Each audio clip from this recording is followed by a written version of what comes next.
आज हम एक इम्पोर्टेंट टॉपिक पर बात करने जा रहे हैं। जब से डोनाल्ड ट्रंप अमेरिका के राष्ट्रपति चुने गए हैं, उन्होंने कई देशों के नेताओं से फोन पर बातचीत की है। दिलचस्प बात यह है कि जिन पहले 3 नेताओं से उन्होंने बात की थी, उनमें से एक थे हमारे प्रधानमंत्री नरेंद्र मोदी। ट्रंप ने प्रधानमंत्री मोदी के बारे में बहुत पॉजिटिव बातें कही है। अब सवाल ये उठता है कि ठीक है, उन्होंने भारत, यूके, ऑस्ट्रेलिया और फ्रांस के नेताओं से बात कर ली, लेकिन क्या ट्रंप और रूस के राष्ट्रपति व्लादिमीर पुतिन के बीच भी बातचीत होगी? पहले ऐसा लग रहा था कि इसमें थोड़ा समय लगेगा, लेकिन पुतिन इस समय काफी खुश है। आपको जानकर हैरानी होगी कि जब अमेरिकी चुनावों के नतीजे घोषित हुए तो शायद पुतिन ने अपनी खुशी जाहिर करते हुए अपने ऑफिस में 10-15 मिनट डांस भी किया होगा।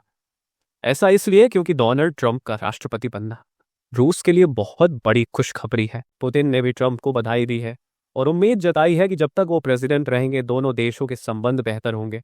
ट्रंप ने पुतिन को कहा है कि जो आप इस समय यूक्रेन के खिलाफ अग्रेसिव स्टांस अपना रहे हैं, उसे और ज्यादा न बढ़ाएं। मजेदार बात यह है कि इस बार पुतिन ट्रंप की बातों को सीरियसली दे रहे हैं, क्योंकि ट्रंप का एक खास प्लान है। अब अगर हम बात करें यूक्रेन और रूस के युद्ध की, तो आपको जानकर हैरानी होगी कि इस युद्ध को लगभग 3 साल होने वाले हैं। आपको याद होगा कि यह युद्ध 2022 में शुरू हुआ था। ट्रंप ने अपने वोटर्स से वादा किया था कि जैसे ही वो राष्ट्रपति की कुर्सी संभालेंगे, उनकी फर्स्ट प्रायोरिटी होगी रशिया यूक्रेन वॉर को खत्म करना। उनका कहना है कि इस वॉर में अमेरिकी टैक्स पेयर्स के अरबों डॉलर बर्बाद हो चुके हैं। ट्रंप का सबसे बड़ा दावा यह है कि वह एक भी अमेरिकन सोल्जर को इस युद्ध में नहीं भेजेंगे।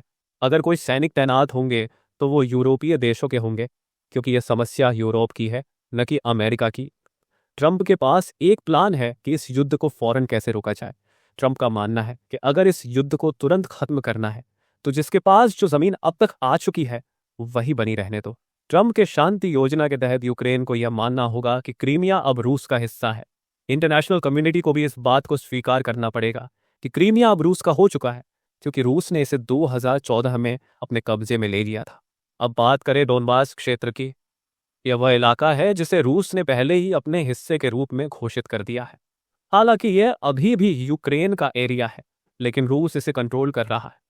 ट्रंप का सोल्यूशन कुछ ऐसा है जैसा कि भारत और पाकिस्तान के बीच है। जैसे पाकिस्तान ने कश्मीर के एक हिस्से पर कब्जा किया हुआ है, जिसे हम पीओके, पाकिस्तान ऑक्यूपाइड कश्मीर कहते हैं।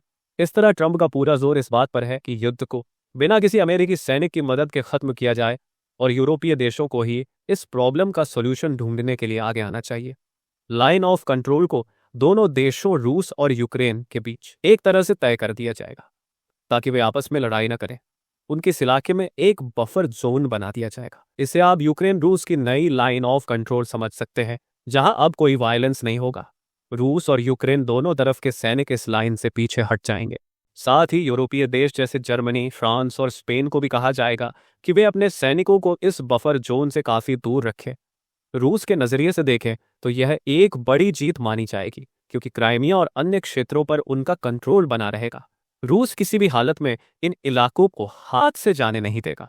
अब अगर आपका सवाल है कि आखिर में यूक्रेन का क्या होगा, शांति की गारंटी कैसे मिलेगी और क्या यूक्रेन नाटो का हिस्सा बन पाएगा, तो देखिए, ट्रंप के प्लान के हिसाब से यूक्रेन को अगले 20 सालों तक नाटो में शामिल नहीं किया जाएगा। दूसरी तरफ जो बाइडेन पूरी कोशिश कर रहे हैं कि ट्रंप के वापस आने से पहले वो कोई समाधान निकाल ले इस युद्ध का, क्योंकि अगर ट्रंप का प्लान लागू होता है तो यूक्रेन को भारी नुकसान उठाना पड़ सकता है।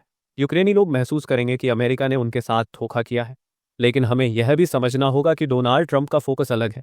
उनका कहना है कि मुझे अभी दुनिया के मसले नहीं सुलझाने हैं, बल्कि पहले अपने देश पर ध्यान देना है।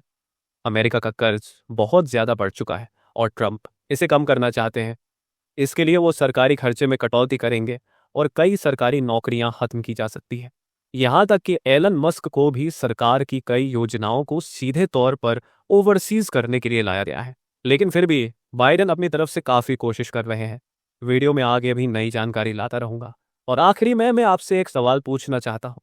सवाल यह है कि हाल ही में अस्त्राहिंद नाम की एक्सरसाइज किन 2 देशों के बीच पुणे में आयोजित की गई थी? आपके पास ये ऑप्शंस है: भारत और ऑस्ट्रेलिया, भारत और ऑस्ट्रिया, भारत और मिस्र, इजिप्ट, भारत और रूस। सही उत्तर क्या है, यह जानने के लिए आप कमेंट सेक्शन में जवाब दें। मैं सही उत्तर को पिन कर दूंगा ताकि सभी को सही जानकारी मिल सके।